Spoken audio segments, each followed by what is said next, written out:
नमस्कार, आप देख रहे हैं बड़ी खबर और मैं हूं नगमा। करनाल के मुद्दे को लेकर किसानों के साथ प्रशासन की बातचीत नाकाम हो गई है। पूर्व एसडीएम के खिलाफ कार्रवाई की मांग को लेकर किसान मिनी सचिवालय पर धरना दे रहे हैं और किसानों ने कहा है कि लगातार दूसरे दिन बातचीत नाकाम रही, ऐसे में वो लंबा प्रदर्शन कर सकते हैं। किसान नेता राकेश टिकैत ने कहा कि सिंगू और टीकरी बॉर्डर की तरह यहां भी स्थायी तौर पर प्रदर्शन कर सकते हैं। संयुक्त किसान मोर्चा के मुताबिक प्रशासन एसडीएम आयुष सिन्हा को बचाने में लगा हुआ है।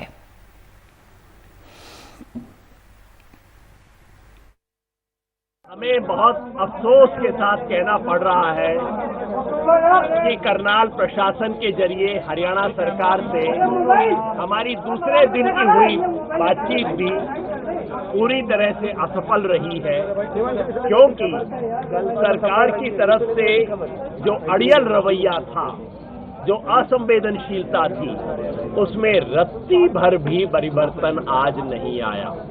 किसानों की मांग थी कि इन आईएएस अफसर आयुष सिन्हा पे 307, 302 का मुकदमा दायर होना चाहिए। 307 और 302 को छोड़ो, सरकार उन पे किसी भी तरह का कोई मुकदमा दर्ज करने के लिए तैयार नहीं है।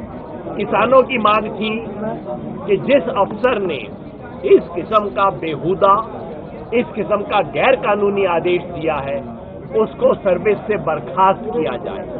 बर्खास्त करना तो छोड़िए, सरकार उनको सस्पेंड करने के लिए भी तैयार नहीं है। देखो, मीटिंग हुई आज भी 3 घंटे मीटिंग आज हुई और 2 घंटे मीटिंग कल हुई, लेकिन अधिकारी पूर्ण रूप से उस अधिकारी को बचाने का पक्षधर कर रहे हैं। उस पर मुकदमा लिखने को तैयार नहीं है, उसको सस्पेंड करने के लिए तैयार नहीं है। तो हमने पूरा डिसाइड ये करा है कि हमारा धरना यहाँ पे बदस्तूर जारी रहेगा और उत्तर प्रदेश से, पंजाब से, यहाँ से और जगह से भी लोग हमारे आते रहेंगे। तो यहां भी एक तरह से लंबे धरने की तैयारी है। और अब खबर उत्तर प्रदेश की। एआईएमआईएम के अध्यक्ष असदुद्दीन ओवैसी उत्तर प्रदेश की बड़ी मुस्लिम आबादी वाली विधानसभा सीटों पर जनसभाएं कर रहे हैं। इन सभी सीटों पे समाजवादी पार्टी का दबदबा है। आज ओवैसी ने सुल्तानपुर के इसौली में जनसभा की।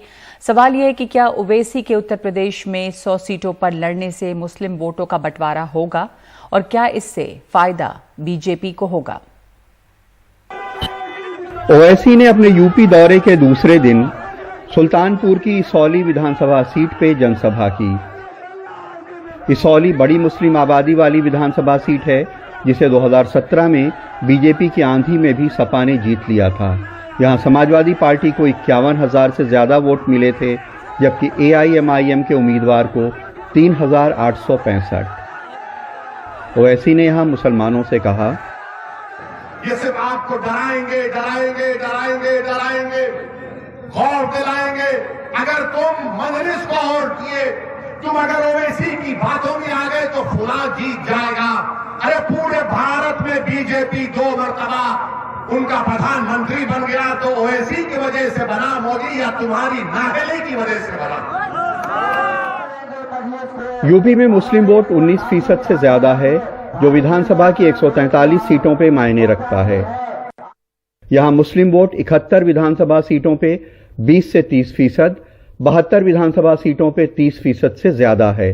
रामपुर में 57.57%, मुरादाबाद में 47.12%, संभल में 45%, बिजनौर में 43.03%, सहारनपुर में 41.95%, शामली में 41.73%, मुजफ्फरनगर में 41.11% और अमरोहा में 38% है। समाजवादी पार्टी उसकी सबसे बड़ी दावेदार मानी जाती है। उसके बाद बीएसपी और कांग्रेस है। ओवैसी उसी में हिस्सा चाहते हैं। सुल्तानपुर का हर बुजुर्ग मेरे बुजुर्ग है। सुल्तानपुर की मेरी माँ और बहनें, मैं आपका बेटा हूँ। आप मेरे लिए दुआ करिए, हमारी सरपरस्ती करिए। हम गलती करते हैं तो हमारा उंगली पकड़कर सीधा रास्ता दिखाइए। यूपी में 2017 के विधानसभा चुनावों में 9 छोटी पार्टियां मैदान में उतरी। उनमें से सिर्फ 3 का खाता खुला, वह भी सिर्फ उन पार्टियों का जो किसी बड़ी पार्टी के गठबंधन में थीं। एआईएमआईएम ने 38 सीटों पर चुनाव लड़ा, सारी 38 सीटें हार गई। इनमें 37 सीटों पर जमानत जब्त हो गई, सिर्फ 0.2% वोट मिला। सियासी हलकों में यह बड़ा सवाल है कि क्या ओवैसी मुस्लिम वोटों का बंटवारा करेंगे, क्या उनके चुनाव लड़ने से बीजेपी को फायदा होगा।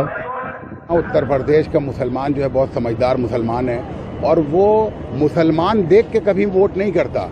आप ये देखिए कि कितने बड़े बड़े ऐसे मुस्लिम लीडर्स हैं कि जिनके सामने लोगों ने दूसरे कौम के लोगों को जिता दिया, मुसलमानों ही ने जिता दिया। जहाँ मुसलमानों की मेजॉरिटी हुआ करती थी वहाँ पे दूसरी कौम के लोगों को जिता दिया गया, क्योंकि उन्होंने हमेशा, मुसलमानों ने जो है वो अपने मुद्दों को देखा है और अपनी जो हम ख्याल जिस तरह के लोग हैं उनको देखा है।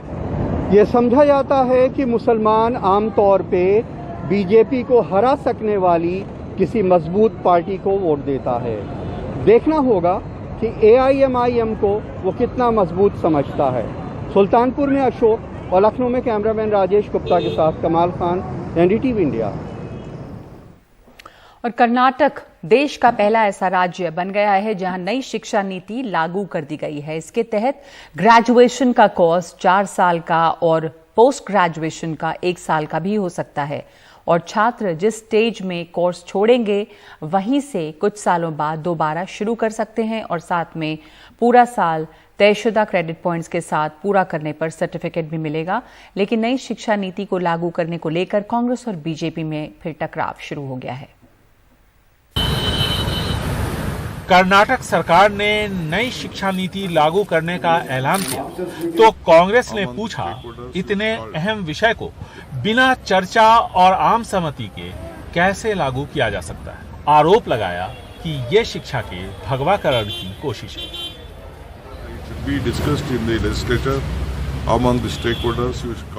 नई शिक्षा नीति पर विधानसभा में बहस होनी चाहिए थी, इससे कई लोग प्रभावित होंगे। ऐसा लगता है कि जैसे बीजेपी इसका भगवाकरण कर रही है। भगवाकरण के अलावा और ये कुछ भी नहीं है। इस पर आम चर्चा होनी चाहिए। मुझे पता है कि कौन लोग इसके पीछे हैं। मैं इसका विरोध करता हूँ।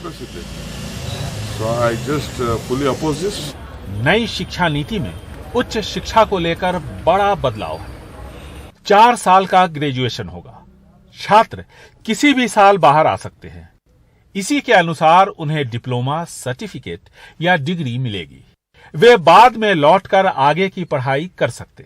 ऑनर्स करने वाले छात्र के लिए पीजी 1 साल की होगी। कांग्रेस के आरोप का बीजेपी के पास करारा जवाब था। कस्तूरी रंगन नागपुर वाला हो गया क्या? मनमोहन के टाइम में उसका एडवाइस लेने के टाइम में कस्तूरी रंगन नागपुर वाला नहीं हुआ था क्या? ऐसा आदमी को अवमान कर रहा है। वो देश में शिक्षण तज्ञ को अवमान कर रहा है डीके सिंह। कर्नाटक देश का पहला ऐसा राज्य बन गया है जिसने नई शिक्षा नीति लागू की है। अभी तक शिक्षकों या फिर छात्रों की तरफ से इसके खिलाफ आवाज नहीं उठी है, लेकिन मामले ने राजनीतिक रंग ले लिया है। बेंगलुरु से कैमरामैन कुमार के साथ निहाल किदवई, एनडीटीवी इंडिया।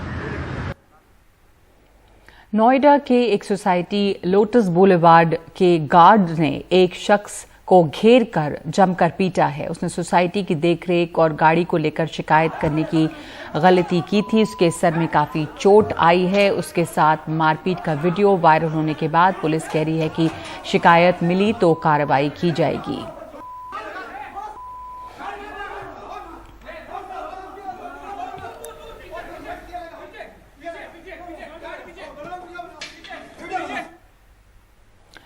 और अब बात पंजाब की। पंजाब के मुख्यमंत्री अमरिंदर सिंह ने पंजाब के ओलंपिक पदक विजेताओं के लिए आज रात्रि भोज का आयोजन किया है। गोल्ड मेडल जीतने वाले नीरज चोपड़ा को भी आमंत्रित किया गया।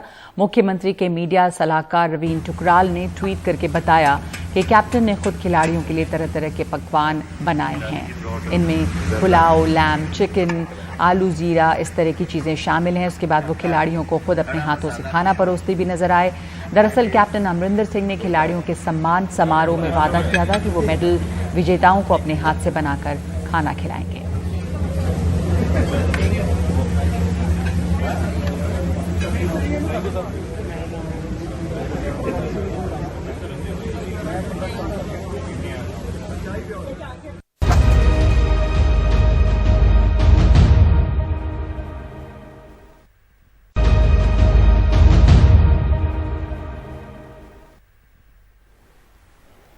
और तेलंगाना से खबर है कि 200 से ज्यादा किसान खुदकुशी कर चुके हैं और उनके परिवारों को सरकार की तरफ से 6 लाख रुपए का मुआवजा देने का जो वादा किया गया था वो सिर्फ कागजी वादा बनकर रह गया है।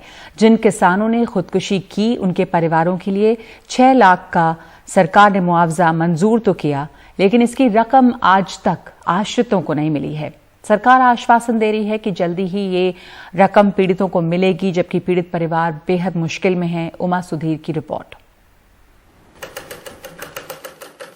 29 साल की श्रीलता 6 साल से अपने परिवार का पालन पोषण करने की भरपूर जद्दोजहद कर रही हैं।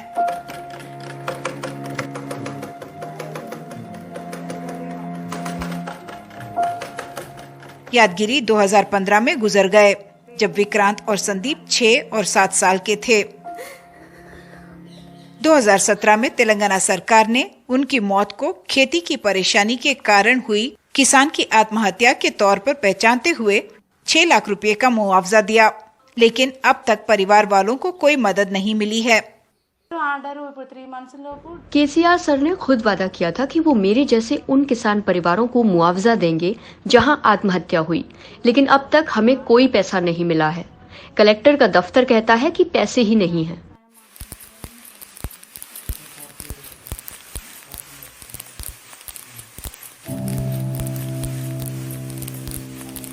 छह साल पहले महेश की उम्र 12 और मनीष की 10 साल थी जब उनकी मां गुजर गईं।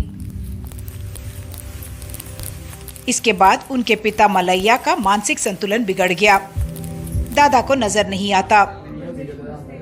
उनकी बुजुर्ग दादी और चाचा ने सरकारी दफ्तरों के कई चक्कर काटे ताकि मुआवजे के वो 6 लाख रुपए मिल सके जो संतोषा की आत्महत्या के बाद उन्हें मिलने हैं। मैं इसके लिए हर नेता और अफसर के पास गया। लोगों ने कहा कि तुम्हें मुआवजा मिल गया है, लेकिन पैसे नहीं मिले। हमें 1 रुपया भी नहीं मिला। हमारे ऊपर सिर्फ कर्ज है जो मैं चुका रहा हूँ। बहुत परेशानियां हैं।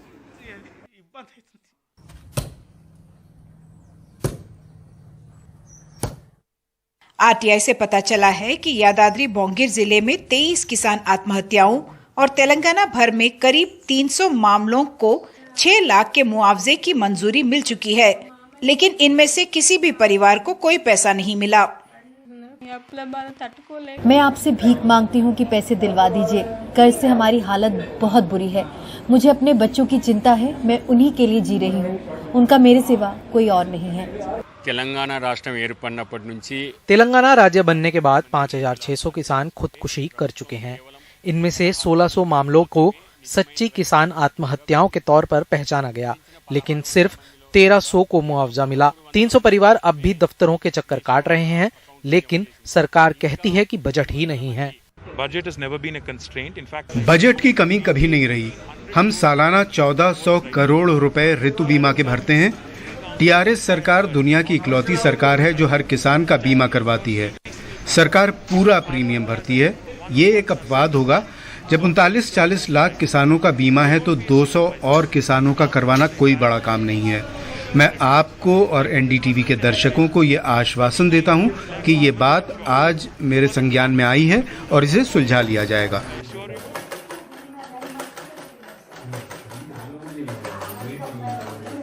अफसरों का कहना है कि पैसे न होने की वजह से ऐसे किसान आत्महत्या परिवारों को मुआवजा नहीं मिला है, जबकि मुख्यमंत्री ने हाल ही में हुजूराबाद में 2000 करोड़ रुपया दिया था दलित बंधु स्कीम के लिए। यादाद्री बोंगीर जिला तेलंगाना से कैमरा पर्सन नागराजू के साथ उमा सुधीर, एनडीटीवी इंडिया के लिए।